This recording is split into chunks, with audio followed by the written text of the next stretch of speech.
Please rise.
Adonai ro'i lo echsar bihinot eshe yarbitzeni al mei menuchot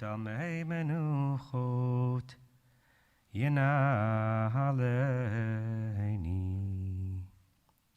nafshi yeshovev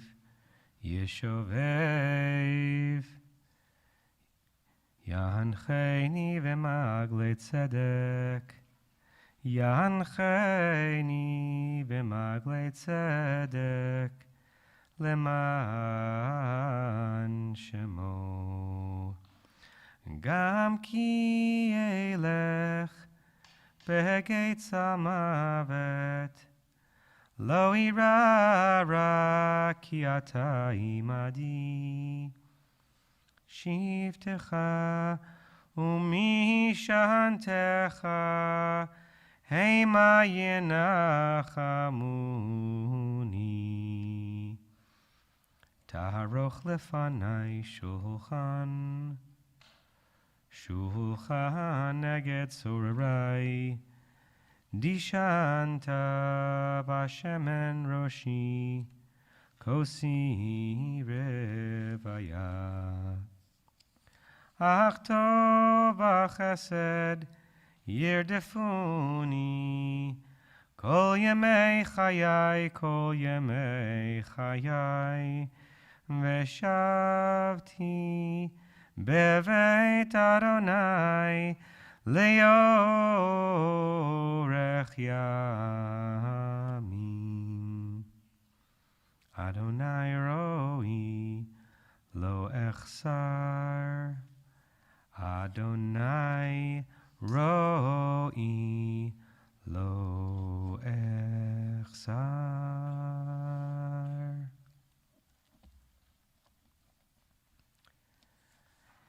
Everything that is done in this moment is done for kavod hamet, out of honor to the deceased. Every word and ritual is done to magnify and focus on the life lived and now over, and on what we imagine the deceased would want in this moment, if the deceased could speak. Well, in this case, the deceased, our dear Rabbi Harry Silverstein, Morenu v'Rabbeinu, Harav Avraham Yeshua Heschel, ben Harav Osher v'Chana Rachel, he can indeed speak because he left very specific instructions about what he wanted today to be about, so that we're not just hearing his voice, our voices, but also his voice. As some of you know, I generally give somewhat lengthy eulogies. I think lives deserve full description. And I think mourners deserve copious words of comfort. But in this case, the length of my remarks will be in inverse proportion to the regard I have for my friend and colleague, because that is exactly how he wanted it. Short, sweet, not overstated, humble, real, no pretense, no extras, just like him. I shared that in the beginning so that no one, God forbid, would mistake my brevity for dishonor. It is the reverse. You also might still not think it's brief. Some of the words I share will not even be mine. They will be his, written by him before he died, and sent to me so that they be shared exactly as he wanted them to be on this very day. Rabbi Harry wanted it known that he was born in Winnipeg on August 21st, 1926, and that he came to L.A. with his family when his father, Rabbi Osher Silverstein, became the rabbi of the Breed Street Shul in Boyle Heights.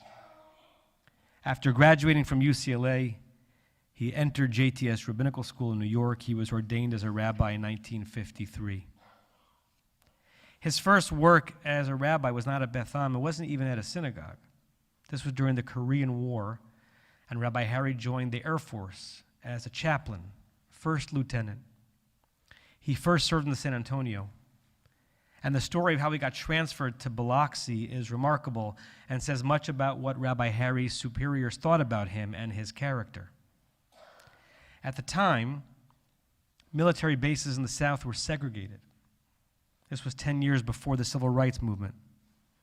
And some chaplains conscientiously objected to serving at such bases, an admirable civil disobedience. And yet, those soldiers, black and white, needed chaplains, good ones, whatever the policies of the military were. A brigadier general came to Harry and said, "You are going to Biloxi, and you might be obviously focused on the Jewish servicemen, but you're going to help out the black servicemen on that base as best as you can as well." And Rabbi Harry did so with honor. Soon after his discharge, after serving shuls in Lakewood and Lancaster nearby, Rabbi Silverstein came to Beth Am to be director of education and associate rabbi to Rabbi Jacob Pressman of blessed memory. Now, I don't think a month has gone by in my 11 years at Beth Am without someone letting me know that Rabbi Silverstein was their teacher and their primary educational influence during their childhood years. Both L.A. lifers who are still connected with the community and folks whom I happen to run into who can't wait to share this with me when I let them know I'm from Beth Am. And the small interwoven world gets smaller. As a result of this funeral, I had to reschedule some appointments. One of them was with a recent bride and now expectant mother. I knew she grew up in our area, but I didn't know until I told her why I needed to reschedule the meeting, that Rabbi Silverstein was her teacher. In her words, her childhood rabbi at Beth Am. And she wrote this in an email to me last night. "I just happened to find my Hebrew school graduation diploma over the weekend, put away in a box with his signature. So many things are interconnected." It's no exaggeration to say that thousands of Jews owe a significant part of their Jewish education and identity to Rabbi Silverstein. Many of them ended up serving the Jewish community as educators in their own rights, and as rabbis, and as cantors. One of the students of which Rabbi Harry was most proud is here today to honor him with his voice and his mastery of the liturgy, Cantor Robert Flug. When I arrived at Beth Am in 2009, Rabbi Harry embraced me immediately as a colleague and friend. He always treated me with respect and care. He shared stories with me about Beth Am's past and important Beth Am people, but he made it very clear in word and in style that he did it not for his own self-aggrandizement, not so that I would think any greater of him, but so that I could get to know and love the community that was his home for over 60 years. Every interaction I had with him over the years, whether I was visiting him in the hospital or honoring him as Chatan Torah at Simchat Torah services, exemplified his self-effacement and his modesty. Not only modest, but private. which is hard to do when at least part of your life is public.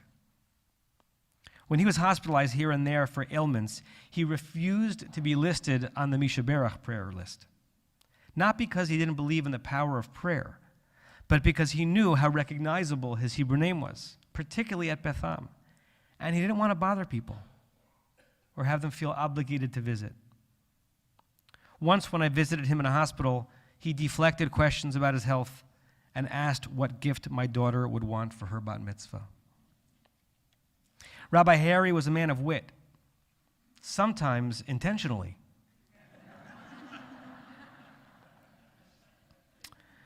At one hospitalization some years ago, at the beginning of his dialysis, he told me, "Adam, from my neck up, I am good.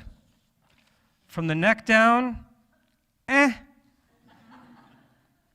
he was a man of tenderness and romance.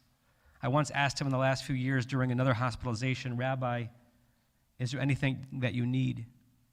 He said, "No, I have Kay. That's all I need."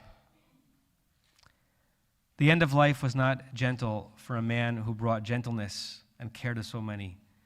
In his words, I had 90 good years. The last 3+ not so much.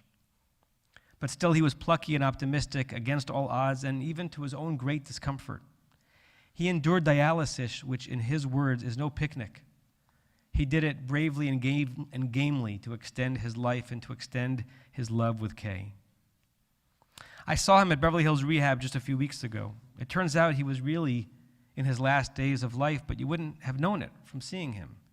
He was doing his exercises, kibitzing, and even chastely flirting with his nurses. Chastely. He was lifting his weights and huffing and puffing, trying to get his body to cooperate with his still agile mind. I turned to Kay and said, "Isn't he cute?" Kay, your response was wonderful. You said, "Cute? He's absolutely adorable." A trooper. And then out of Harry's earshot, you shared that it was indeed so hard to see the one you love suffering so much. And he did suffer at the end. But even through the suffering, his eyes remained lively like Moshe Rabbeinu. And he maintained his impish smile and his religious bearing. I went to bless him one time at the hospital. I started to say a few words, and he abruptly stopped me. He called Kay over and put her hand on his head, an ersatz kippah. This man, this Jew, this rabbi would never be part of a religious moment without showing his respect for God. Part of the respect he showed his Creator was accepting his Creator's decree. He told me and told Kay and told anyone who was listening, "I've lived a good life. When it is time to go, then it is time." As others around him bemoaned his staph infection and the inevitable breakdown of his organs, he was more sanguine and grounded. He said to me verbatim, "You never know which bullet is going to take you out." In other words, mortality is unavoidable. Age always wins out. God calls and you go. He lived and he died with equanimity, and he lived and he died with gratitude. The last time I saw him, I took his hand as he laid in his bed at Cedars, and some of his last words to me were both a compliment, which I do hope I have earned, and a measure of this man's greatness, which was so subtle it was possible to miss. He said, "Adam, I can die happy knowing that the Beth Am clergy will officiate at my funeral." All he wanted was to be remembered as a rabbi who served, by a shul who was appreciative, to be laid to rest by colleagues who knew him, who cared for him, and who loved him. Rabbi Harry Silverstein, we honor and revere you for your Torah, for your years of exemplary service to our community, for your life of integrity and modesty. So modest that even at the end, as we were discussing these very arrangements, you said, "I don't deserve all this credit." And Kay, you responded, "You deserve it and more." He shrugged his shoulders, looked at his beloved, and said, "If you say so." She did say so, Rabbi Harry, and so do we. We will stand by and with your family as they grieve this loss, both expected and unimaginable. and we will continue to tend to the community that was your flock for decades. And we will try to live our lives with a simple and yet forceful faith that characterized your own life on this earth, your own relationship with Judaism and with the Kadosh Baruch Hu. When I left his hospital room for the last time, just last week, I gave him a Misha Berach. He was in and out of consciousness. I was not sure to what extent he was really there. We were holding hands. Was he aware I was blessing him? I really didn't know. At the last note, as I intoned, Hashta Bagalavizman Kariv, may the whole healing come speedily at a close hour. All of a sudden, he bellowed out, Amen. So be it. The last word I ever heard him say was Amen. So be it. Amen. I believe. Loud and strong. Harry lived a long, righteous, fulfilled, and fulfilling life. Tehi nishmatot tzura b'tzor hachayim. May the soul of Rabbi Harry Silverstein, Harav Avram Yeshua Heschel ben Harav Osher v'Chana Rachel, be bound up in the bond of life. Yehi zichro baruch. May his memory be a blessing, and we now all say, loud and strong, as a measure of our faith and love. Amen. It's my honor to bring to the bima Harry's son Alan for his words.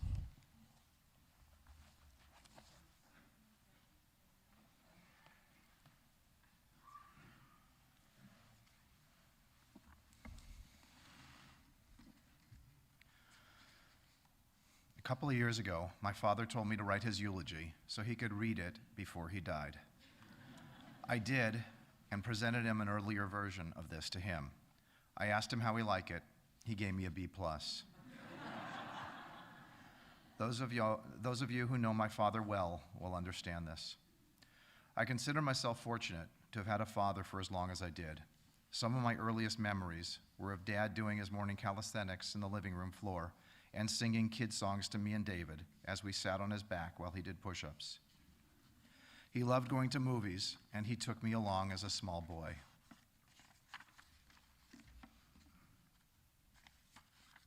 My father ministered primarily to the less affluent members of Temple Beth Am. He gave countless hours to those in need, and because of this, there was no clear demarcation between his private life and his work life. They were one, a quality all his sons absorbed from him. Dad's mother died when he was 2 years old. I feel he carried that loss with him in a quiet way his whole life. Dad grew up poor in Boyle Heights in East Los Angeles. He told me that his father, Rabbi Osher Silverstein, didn't have the $5 for Novocaine, so his dad got his cavities filled without painkiller. As a teenager, he worked on the railroad and shared his earnings with his sisters so they could buy things. As a husband and father, Dad worked every day at Beth Am and used most of his Sundays to perform funerals and weddings to provide for his family. He loved his job, and he loved his family. Dad sincerely cared for people. Whether he was speaking with a billionaire congregant or a gravedigger, he was amiable to all he met. He was just himself, always. As kids, we spent a lot of time with him at Beth Am.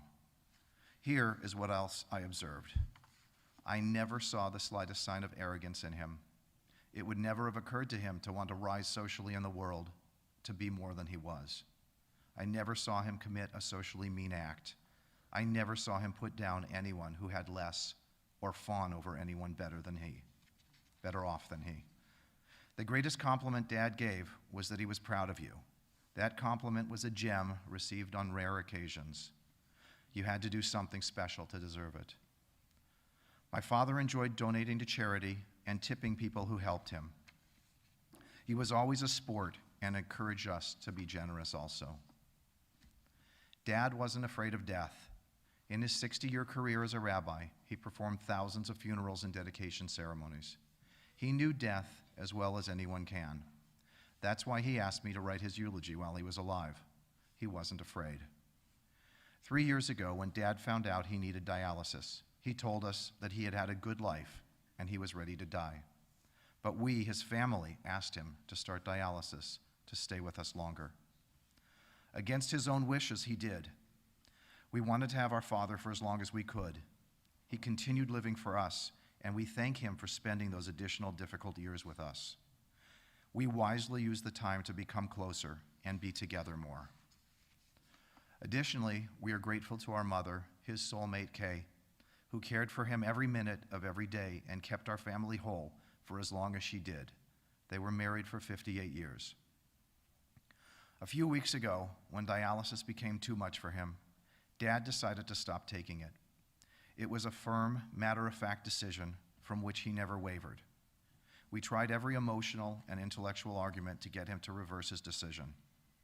Although he was 93, his powerful determination and logic displayed itself forcefully. The family understood and finally accepted his decision. He thanked me personally for understanding. He needed to know that we were behind him. Dad was a good, strong, but unemotional man. Many things never got said between us.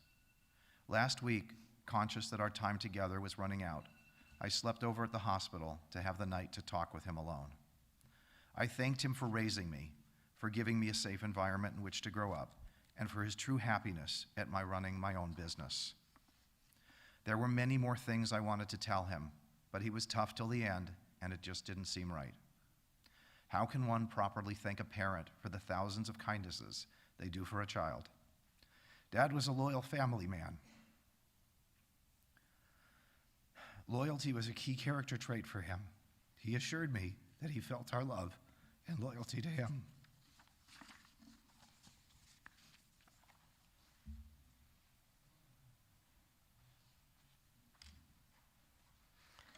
Thank you, Ellen. Before the next speaker, I want to ask that everyone make sure that their phones are turned completely off out of respect for the decorum we want throughout the rest of the service.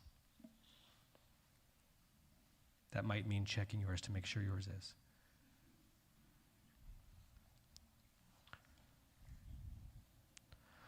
One of the first things that I learned about the end of life in Los Angeles is that one person more than perhaps any other in the city is most committed to being present as a shomer, as a guard, as a witness to those who have died from the moment of death until the moment of burial. And that is David Silverstein, who has done that act of chesed for thousands, maybe tens of thousands, and has now done it in the most challenging and holy ways for his own father. So we thank you on behalf of a Los Angeles Jewish community for your service to those in those moments, and we invite you forward to say words of tribute to your father, David.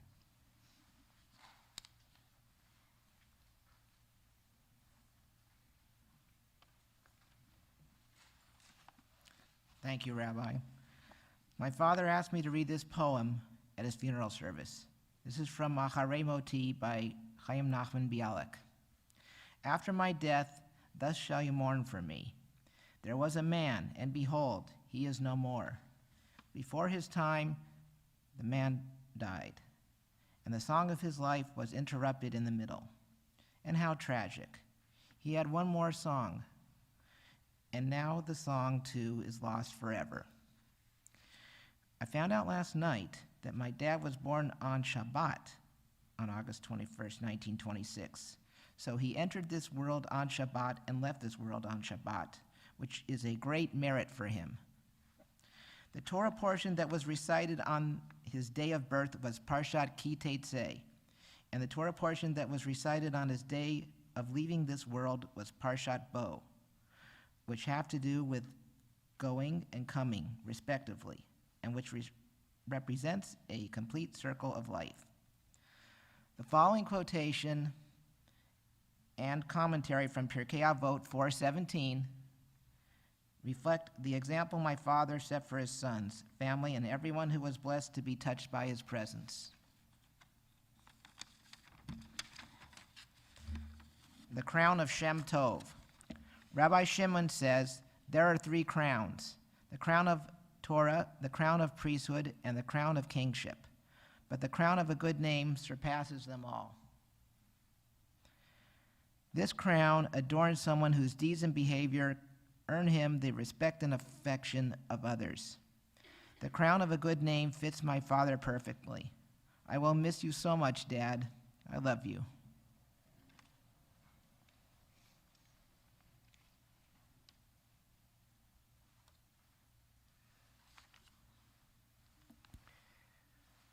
It's my honor to call to the bima Cantor Robert Flug to sing a psalm in honor and memory of his teacher and his rabbi.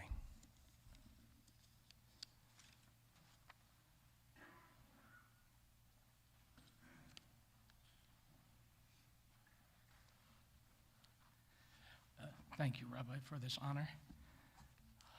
I will just say, our rabbis, our rabbis tell us, "Aseh lecha rav uknei lecha chaver." Find for yourself a rabbi, and make for yourself a friend. I had the great good fortune of finding both in one man.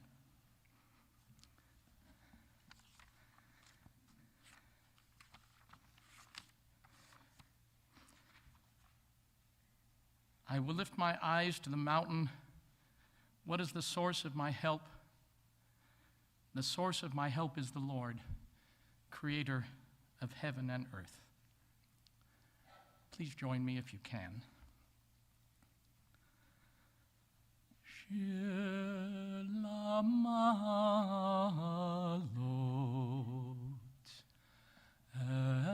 esainai El Harim Me'ayin Yavo Ezri Esainai El Harim Me'ayin Yavo Ezri Ezri Me'im Adonai Oseh Shamayim V'aretz Ezri Me'im Adonai Oseh Shamayim v'aretz esainai el harim me'ayin yavo ezri. Yehi zichro baruch.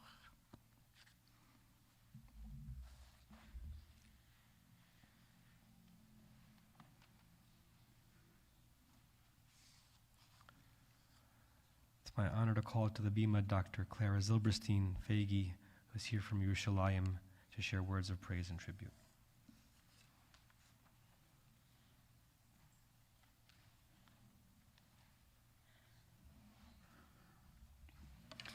The rabbi just mentioned that I'm here from Yerushalayim with my husband Steve. We were lucky enough, thanks to my wonderful, amazing sister-in-law Kay, to get here 10 days before my brother passed so that I could spend all day, every day with the family and with my brother.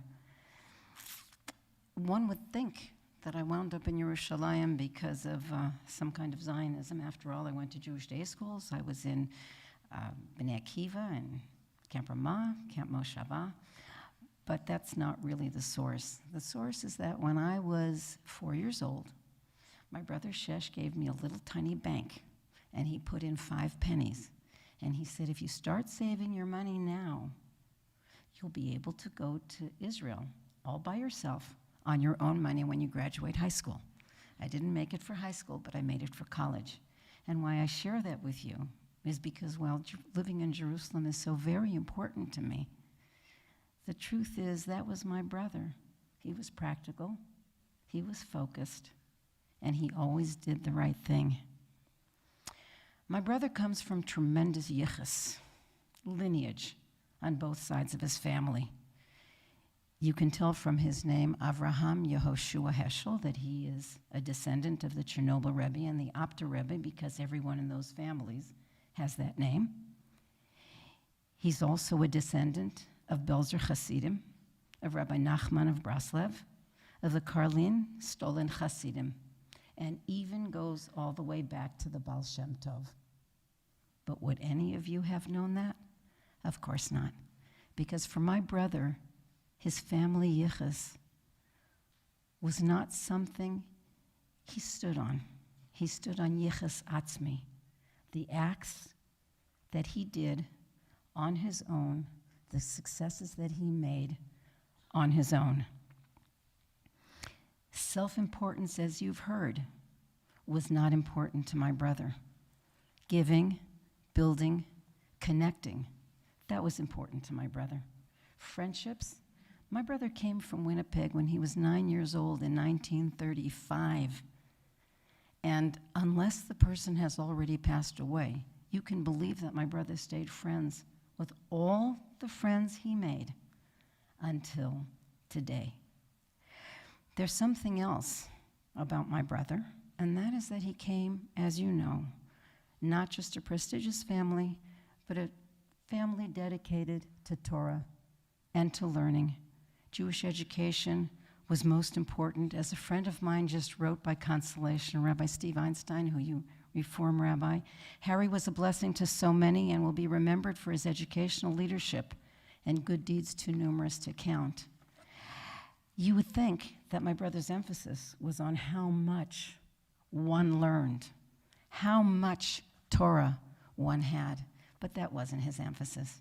His emphasis was on how could he inspire the love of Torah in all of his hundreds and thousands of students. I have the permission of Ira Banks, one of his early students, who told us a wonderful, wonderful story. He said that he just couldn't make it in Hebrew school. But Rabbi Silverstein never gave up on him. And if the goal was too high, then Rabbi Silverstein accommodated. He never lowered. He just accommodated. It was his humanness. And he helped Ira as much as was possible through Hebrew school. And when it was time for Ira's bar mitzvah, he had the same issues. But Rabbi Silverstein made his bar mitzvah entirely accessible. And Ira said to us, you know, I just couldn't learn the languages. I couldn't learn Hebrew. I can't learn French. I can't do anything. Ira only turned out to be a federal judge. My brother didn't care what Ira turned out to be or any of his students, as long as they were lovers of Yiddishkeit and lovers of Torah. That was my brother. David made reference to the Parsha. When my brother called in a Rav for Vidui, Alan brought in Rabbi Stewart, who gave us a beautiful, beautiful message, starting in Parshas Bo and going till this week in Parshas Beshalach and further on. And that is that now our people begin their going home. We're leaving Galut. We're leaving our place in the Exodus, and we're on our way home. We're on our way to our homeland in Israel. And he made the comparison to my dear brother Shesh, who has been in Galut, as we all are, in relationship to God, that no matter how productive, no matter how committed, no matter how successful, our lives on this earth is a kind of Galut. It's a diaspora. And going home to reconnect with God, to be in God's circle, is exactly what my brother Shesh has done. I asked him if he thought that our family was going to be there to greet him. He knows that there's going to be a lot more than his family to greet him. All the lovers of Yiddishkeit, all the lovers of Torah who have passed before him will be there to greet him. I've lost my last sibling, my brother, who knew all the history and who up until the very end told us stories family stories, and neighborhood stories, and friendship stories that we still had never heard. You know about his love of Yiddish, his love of music. Didn't have a great way to carry a tune, but he loved music. His love of people, his love of family. And my last buffer between myself and my world has left. I'll really miss my brother Shesh. Tehei nishmatot tzror b'tzror hachayim, yehei zichro baruch. Have a lichtige Gan Eden, dear Shesh, because I know you will, and I know that you'll intercede well for our family, for your community, and for all of Am Yisrael.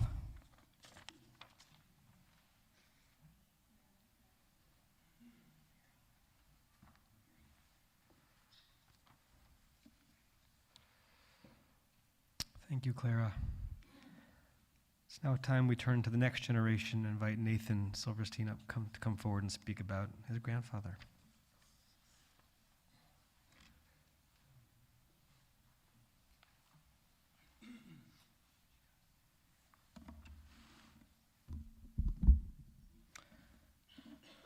In his last days, Grandpa often reflected on his life.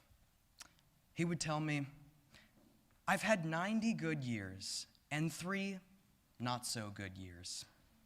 Those 3 not so good years were filled with health complications, surgeries, and the miserable process of dialysis. They were the last 3 of his life." What's interesting is that Grandpa's 3 not so good years coincided with 3 not so good years of my own. I am now 19, and at the age of 16, I began experiencing a series of health issues. What was once a healthy youth quickly turned into one of pain and misery. Like Grandpa, I was going from one doctor to the other, was on a restrictive diet, and was even undergoing some of the same procedures as he was. It was the strangest form of grandfather-grandson bonding. But there were some key differences between us. While I had my whole life ahead of me, Grandpa was nearing the end of his. And while I had hope that things would get better, which, thank God, they eventually did, Grandpa knew that his situation would only deteriorate. In this vein, Grandpa often said, "You gotta know when to hold, and you gotta know when to fold." And just as I knew that I had to hold, Grandpa knew that it was his time to fold. It's not often that a 19-year-old can relate to their grandpa's pain to the extent that I could. So when Grandpa decided he was ready to die, I understood. When Grandpa was still with us, he always tried to add joy to my life. One way he did this was through his generosity. Whether it was a bar of Toblerone, a bag of Hawaiian macadamia nuts, or a crisp $20 bill, Grandpa was always giving me some gift. In fact, I can't think of a single time I saw him when he didn't give me something. Grandpa gave in larger ways too. He helped pay for my K-12 Jewish education and promised to do so for college as well. Grandpa also cared. He was always curious about my life's happenings, asking me about school, speech and debate, my job at my mom's coffee shop, etc. He would invite me to stay in Palm Desert and even trusted me to go alone when I got my driver's license. He was at every one of my birthday celebrations. But perhaps the best example of Grandpa's love is the way he treated my mom. Moving to the U.S. from Poland, my mom was welcomed by Grandpa. He gave her support and made her feel comfortable and wanted in her new home. Grandpa was incredibly accepting. He knew that people differed from one another and taught me that that was okay. Different strokes for different folks, he liked to say. Grandpa espoused the importance of balance. One time I was telling Grandpa about how many hours of homework I was doing a night. I expected him to commend me and tell me to keep it up. His response surprised me. Nathan, all work and no play is no good. How many grandparents would tell their grandchild to have more fun? Grandpa was teaching me that I had a duty to work hard, but to also enjoy life. I was amazed by Grandpa's selflessness. About a week before he passed away, I was with Grandpa in his hospital room. In tremendous discomfort, he was more worried about me than himself. Trying to save me from experiencing what he was, he warned me, don't eat too many sweets, or you'll end up like me. Grandpa led by example. He demonstrated the importance of family by arranging many family reunions. This included our annual Passover Seder, held here at Temple Beth Am, which brought family together from across the country. He showed me what it meant to be a good Jewish man and do right by the people you love and by your community. On the night of Friday, January 31st, I visited Grandpa at Cedar Sinai. He was clearly doing worse, but still conscious. We spoke briefly. Soon after, a nurse came in and gave Grandpa medication to help with his breathing. Grandpa fell asleep and never woke up again. I was the last person he spoke to. His parting message to me, Shabbat Shalom. I will miss you, Grandpa. I love you. Rest in peace.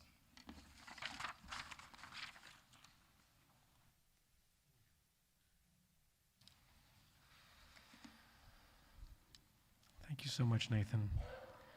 And I'll call Bonnie forward.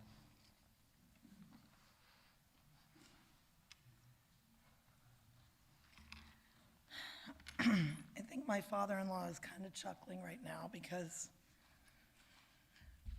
Alexis and I wrote this eulogy this morning, and I finished it right here.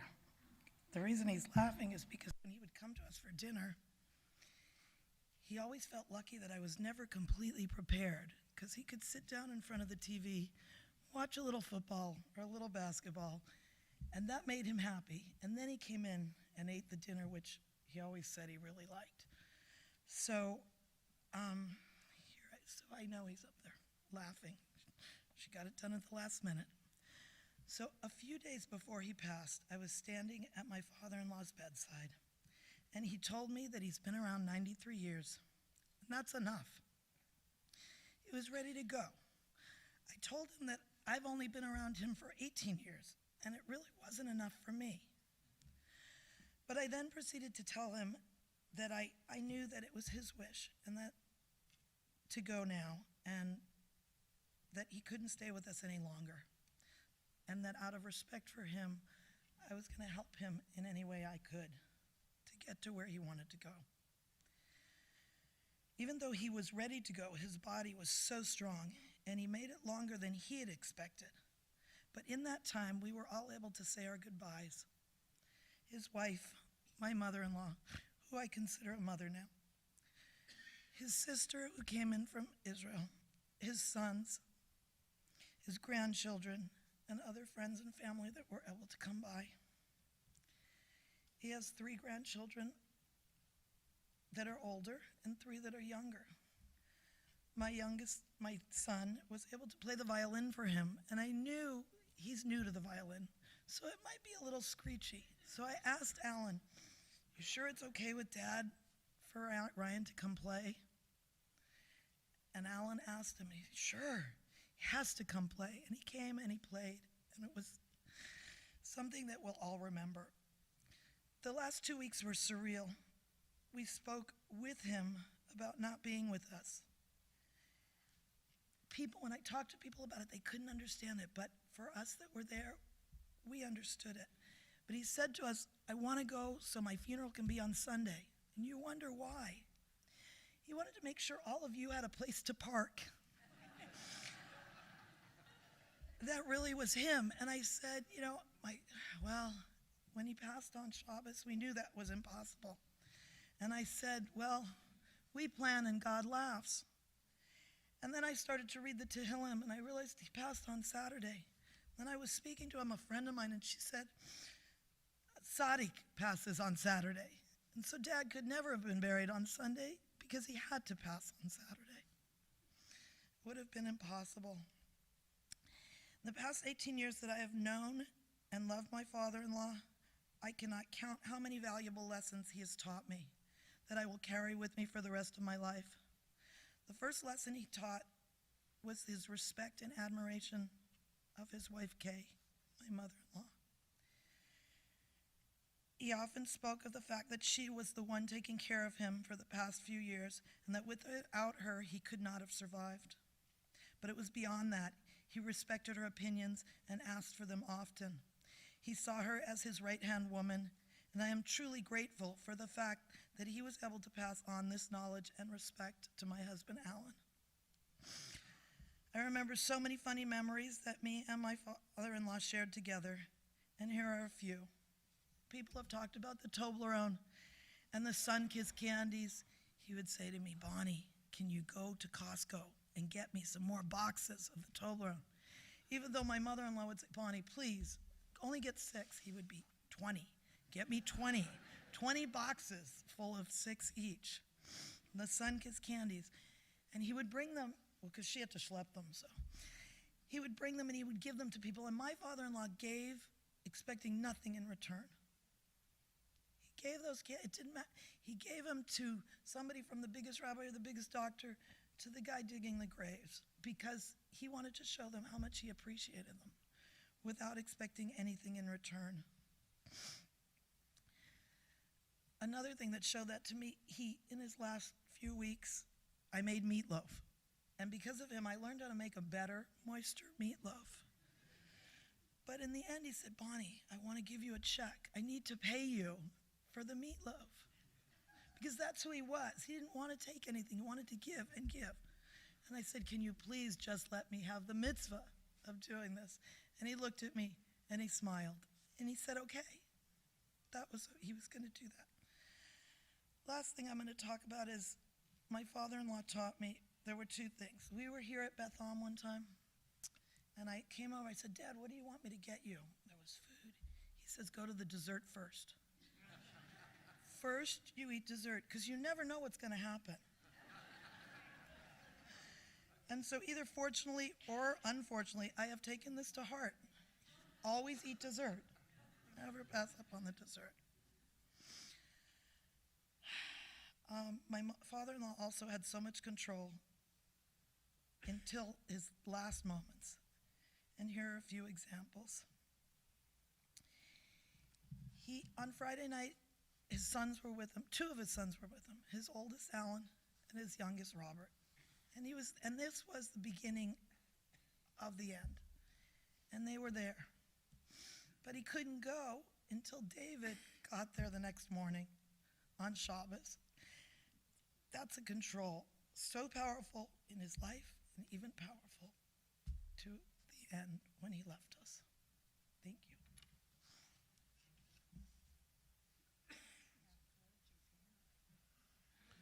Thank you, Bonnie. Did the speakers change at some point? Can everyone still hear? It's on? Okay. The final eulogy will be given by Rabbi Harry's son, Bob Silverstein, if you'll come forward.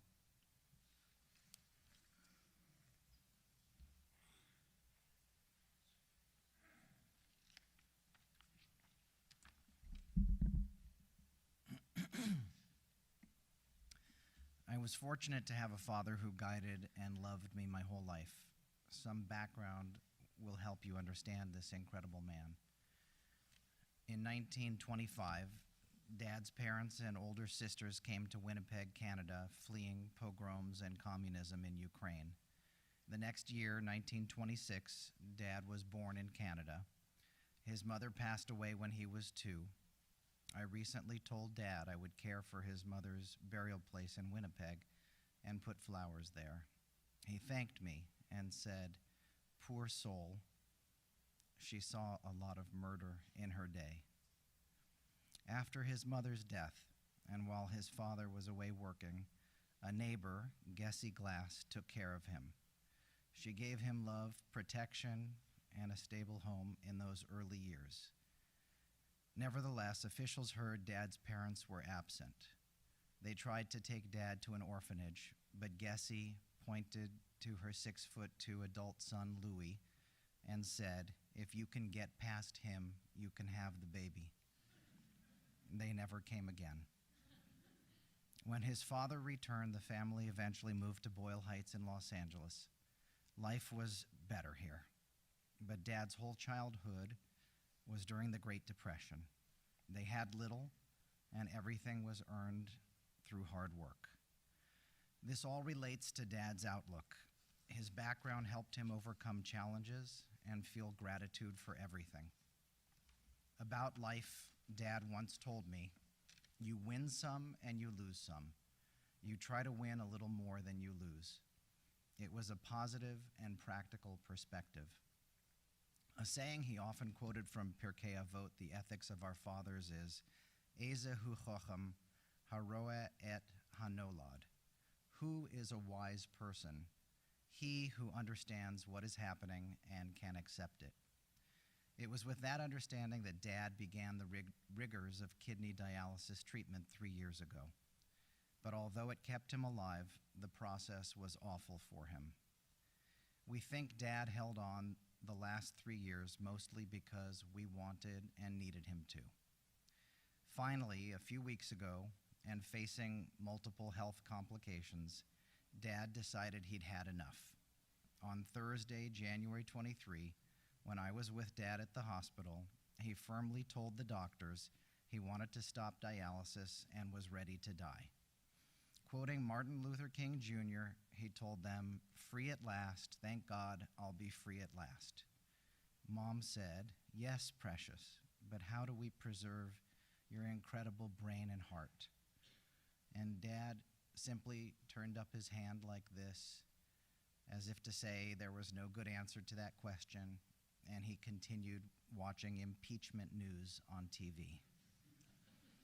Here are 2 stories that illustrate Dad's special character, work ethic, and generosity. In high school, he worked for the Southern Pacific on Sundays, strengthening ties on the railroad. He'd come home black from the soot. Regular pay was 46 cents an hour, but on Sundays it was time and a half, so that was 69 cents an hour. $6.90 for 10 hours, paid in cash at the end of the day. Of the $6.90 he had earned, he would give $2 each to his 3 older sisters. He kept 90 cents for himself. His sisters didn't ask him to give away 6/7 of his back-breaking pay. Their little brother did it because that's who he was. The other story took place a few years ago. Dad was performing a funeral at Mount Sinai Cemetery. It was raining heavily, and he had to be carried to the graveside because of his ankle. He was 90 years old and still working, in the pouring rain, being carried up and down slippery hills and marveling at it. He told me, "I'm waiting to be fired, but I give them macadamia nuts and they love me."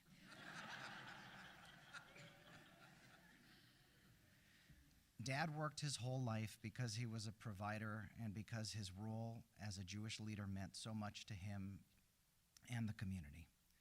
Over the years, Dad would tell me about his life's arc and the things he loved. These included living in New York at the Rabbinical Seminary, his time serving as a chaplain in the Air Force during the Korean War, Palm Desert, our cats, his 6 grandchildren, and most of all, his love for Mom. When asked for his best memory, he said, marrying Kay. An interesting thing happened a few days ago. 3 family members were with Dad in his room at Cedars. 6 supportive care doctors came in to talk about hospice. They gathered around, quietly chatting. These doctors had not met Dad previously.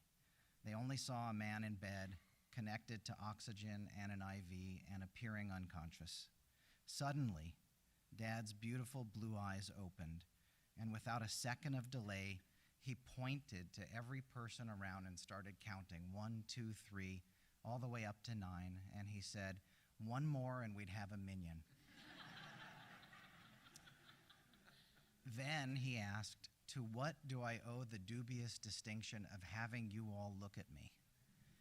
And they burst out laughing. As Dad and the doctors chatted, they saw he was the opposite of what they'd assumed. They met a soaring, remarkable soul. His brilliance and humor dazzled them. They were suppressing tears as they left. Dad's goodness was also inspiring. When my maternal grandmother passed away in 1971, my grandfather was alone in San Diego. Dad said that he should live with us, and he did for 20 years during my childhood. Most men would not be willing to invite in, much less honor, their own father-in-law for 2 decades, but Dad did, always with love, respect, and greatness of heart. Dad cared in smaller ways too. He made sure every family, especially every woman he knew, had a flashlight. He gave out hundreds of them as gifts. My wife, Rebecca, explains that everyone I know carries one. Every purse I have has one. Often, Dad cared most about people who were least seen. He always treated the most humble with respect and generosity. Maybe that was because he related to them. For any occasion, and often in Yiddish, which was his only language until age 5, he would summon a joke with perfect timing. Frequently, his humor carried a gentle irony. Here are a couple examples. A man comes back from Las Vegas and his wife asks, well, did you win or lose? Neither. I broke even, he says. To which the wife replies, thank God, we needed the money. In another one, a famous Rabbi died. His students asked to see him one more time in heaven. They're transported to a room and see a gorgeous woman seductively dancing around the Rebbe, who is stooped over a table, studying Talmud by candlelight. The students don't understand. Finally, they ask the Rebbe if she is his eternal reward for all the good he did in life. He looks up, shakes his head, and says, no, I'm her eternal punishment.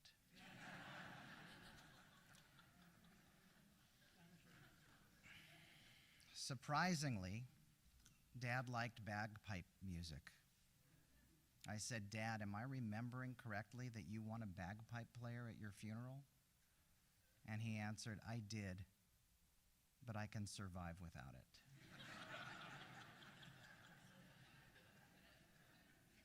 How do you replace that? It's hard to fathom that someone so caring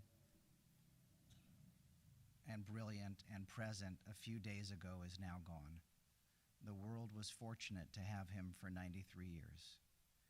When Dad was a chaplain in the Air Force in 1954, he gave the Memorial Day invocation at the Alamo in Texas. I asked him how that made him feel. I was proud, he answered, young and proud. You will always be young and proud in our hearts, Dad.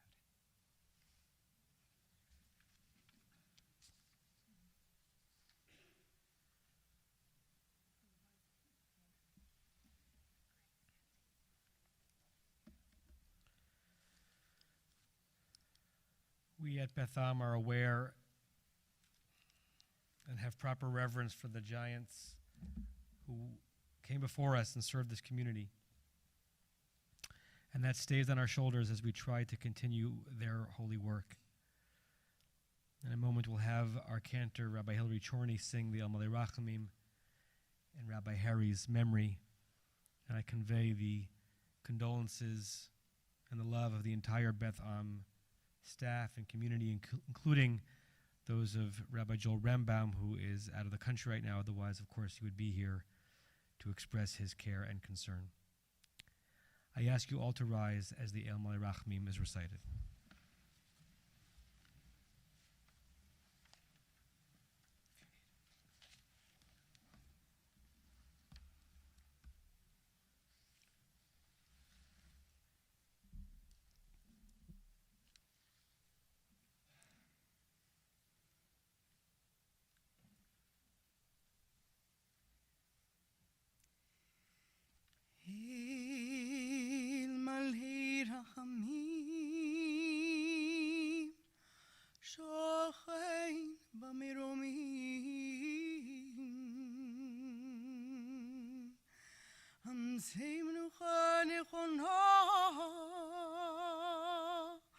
תחת כנפי השכינה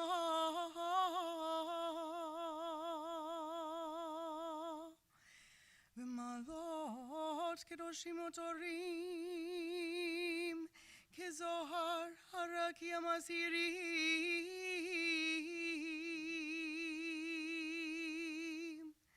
לנשמת הרב אברהם יהושע השל בן הרב אשר אחד רחל שהלך לעולמו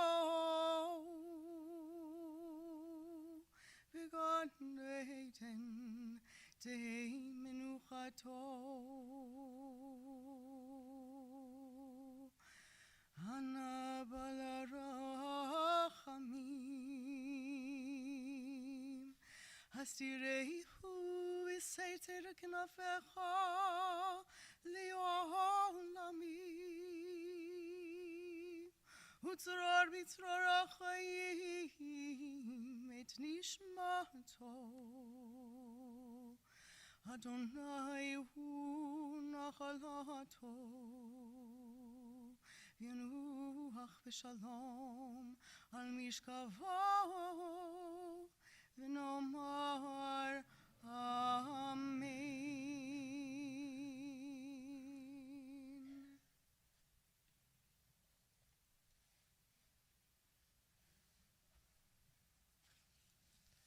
This time we're going to ask the call bearers to come forward again as we escort the casket out to the waiting hearse. The interment will take place at Eden Memorial Park mostly immediately after this. There may be some short delay when we get to the cemetery before the burial takes place. After the burial, everyone is invited back here to Temple Beth Am for a light meal and for the family to recite Mincha and Mariv and to recite Mourner's Kaddish. There will also be Shiva taking place at different times, and the information came out via email by Temple Beth Am will also be available. Is it written down somewhere? Do we have the Shiva information? So it'll be 11,000 Sunset Boulevard.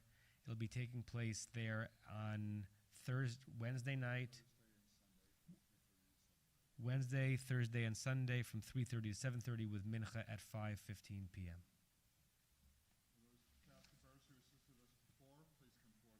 Mincha at 5. Mincha at 5.